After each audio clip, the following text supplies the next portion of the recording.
Kembali lagi di channel Petualangan Catur Blitz, channel yang membahas catur kurang dari 10 menit. Pada video hari ini kita akan kembali melihat salah satu game terbaik dari penyihir era modern, yaitu Daniel Dubov.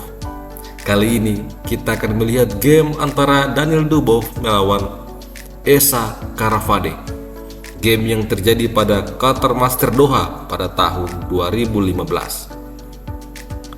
Daniel Dubov sebagai putih memainkan kuda F3, dibalas D5. Setelah itu C4. Ini adalah langkah awal yang paling lazim dalam pembukaan reti.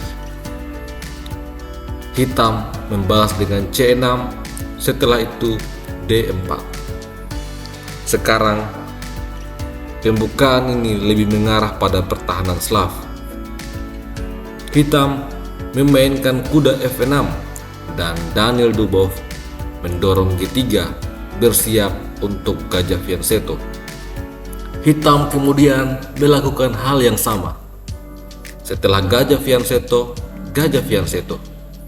Dubov rokade, hitam pun ikut rokade. Dan setelah itu kuda B ke D2, gajah F5, B3. Selanjutnya kuda ke E4, hitam mulai melakukan serangan dan Dubov berfokus untuk mengimbangkan perwira. Hitam pun mengimbangkan perwira. Selanjutnya kuda H4 mengancam akan mengambil gajah. Di sini terjadilah pertukaran. Selanjutnya tentu saja menteri makan kuda terlebih dahulu. Gajah ditarik mundur ke E6. Kemudian Dubov mulai menyerang. E4. Hitam memukul pion E. Gajah makan pion, lalu gajah H3 menyerang benteng. Benteng ke E1 dan benteng E8. Kedua benteng saling mengintip. Selanjutnya Daniel Dubov membawa benteng A ke D1 dan dengan demikian kedua bentengnya telah mengontrol petak pusat. Kuda menyerang gajah dibalas dengan gajah mundur ke H1. Selanjutnya menteri C7.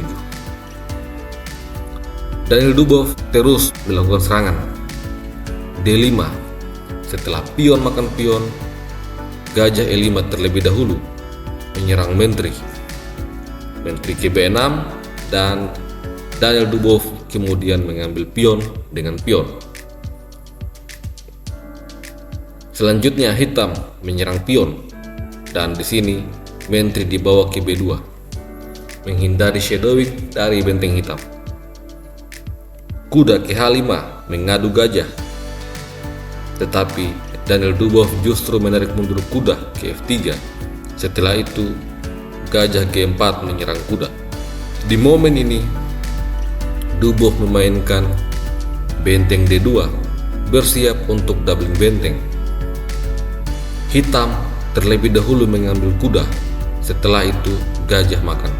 Kemudian hitam menukar gajah petak gelap dan Dubov mengambil dengan benteng. Sampai di sini secara material masih cukup seimbang. Pada langkah selanjutnya, hitam kembali menekan pion D dengan kuda F6. Setelah itu, benteng E ke D2. Kali ini putih menyerang balik pion E hitam. Menteri ke D6 digunakan untuk mempertahankan pion, lalu menteri D2. Selanjutnya A6, menteri ke E1. Daniel Dubov membentuk apa yang disebut dengan Alekhine Gun, yaitu formasi benteng dan menteri yang berada dalam satu lajur. Hal ini memaksa hitam membawa rajanya ikut membantu menjaga pion, dan selanjutnya menteri kembali ke D2, raja kembali ke D8. Dubov mengulangi Alekhine Gun kali ini dengan menteri E3. Setelah raja ke F8 kembali menjaga pion, maka Duboh memainkan raja G2 mengantisipasi serangan yang terjadi pada baris belakang. Di langkah selanjutnya, hitam memainkan benteng C8 dan di sini H4 dimainkan oleh Duboh. Pada langkah selanjutnya, hitam membuat kesalahan. Dia mendorong H5. Hal ini menyebabkan menteri masuk ke H6. Skak. Raja terpaksa harus lari ke G8. Pada momen inilah Daniel Duboh mengeluarkan kekuatan taktikalnya. Benteng E6 menyerang menteri. Menghadapi serangan ini, ada dua langkah terbaik yang bisa diambil oleh hitam. Yang pertama adalah menteri C7. Namun hal ini juga tetap memberikan keunggulan pada putih setelah dorongan pion D6. Menteri bisa ke D7, tetapi pion makan pion. Kali ini kuda terancam. Langkah terbaik seharusnya adalah kuda mundur ke H7 yang akan memberikan keunggulan posisi bagi putih. Jika hitam berani mengambil benteng, maka ini adalah skakmat dalam 13 langkah. Dimulai dengan menteri makan pion, skak. Raja dipaksa pindah ke H8. Setelah menteri makan kuda, kembali skak. Raja harus pindah ke 8. Dan benteng makan pion. Jika hitam mencoba menyerang balik dengan menempatkan benteng pada baris kedua, maka ini adalah skakmat yang sangat cepat. Diawali dengan menteri G5 skak. Tentu saja apabila raja pindah ke lajur H, maka benteng H6 adalah skakmat. Jika raja mencoba pindah ke F7 menyerang benteng, maka menteri G6 ini pun adalah skakmat. Jika setelah langkah ini hitam memilih menteri C5, maka dorongan pion D6 tetap terjadi. Apabila pion makan pion, maka benteng makan kuda. Putih menang 1 perwira. Dan jika pion makan benteng, maka menteri G6 skak memaksa raja pindah ke H8.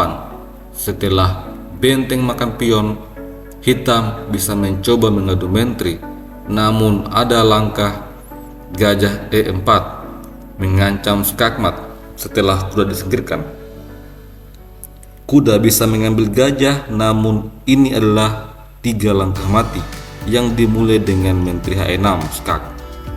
Raja G8, benteng G6 skak. Raja harus pindah ke F7. Setelah itu menteri G7 skakmat.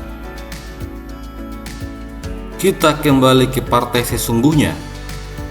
Pada posisi ini, hitam mengambil benteng. Hal ini membiarkan menteri makan pion skak. Raja pindah ke H8. Setelah itu, benteng kembali makan pion dan menyerang menteri. Menteri mundur ke C7, namun menteri H6 lagi-lagi skak. Setelah raja G8, D6 dimainkan.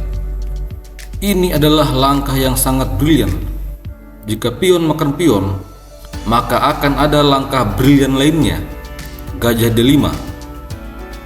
Tentu saja jika kuda makan gajah akan berakhir dengan skakmat dalam 2 langkah, dimulai dengan benteng G6 skak, raja F7, menteri G7 skakmat. Jika benteng makan benteng, maka gajah makan benteng skak. Hal ini harus ditutup dengan menteri F7. Setelah itu menteri G6 kembali skak. Raja pindah ke H8, namun menteri makan menteri. Ini adalah posisi skakmat dalam 5 langkah. Putih pasti akan menang. Kembali ke permainan aslinya. Pada posisi ini, Hitam memilih menyelamatkan Menteri ke petak C5. Dan selanjutnya, Dubov mendorong D7, mengancam kedua benteng hitam, sehingga Hitam langsung menyerah.